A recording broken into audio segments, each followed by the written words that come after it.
राज्यात रस्ते बांधणीमध्ये सतत भ्रष्टाचाराचे आरोप होत असतात। मात्र आता रस्ते बांधणीमधील बनवाबनवीला लगाम बसणार असल्याचं बघायला मिळतंय।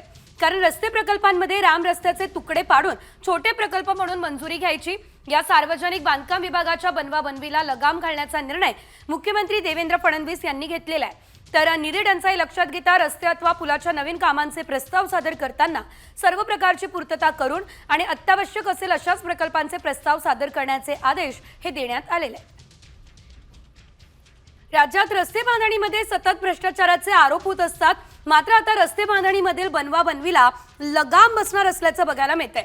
कारण रस्ते प्रकल्पांमध्ये राम रस्त्याचे तुकडे पाडून छोटे प्रकल्प म्हणून मंजुरी घ्यायची, या सार्वजनिक बांधकाम विभागाच्या बनवाबनवीला लगाम घालण्याचा निर्णय मुख्यमंत्री देवेंद्र फडणवीस यांनी घेतलेला आहे। तर निधी टंचाई लक्षात घेता रस्ते अथवा पुलाच्या नवीन कामांचे प्रस्ताव सादर करताना सर्व प्रकारची पूर्तता करून आणि अत्यावश्यक असेल अशाच प्रकल्पांचे प्रस्ताव सादर करण्याचे आदेश हे देण्यात आलेले आहेत।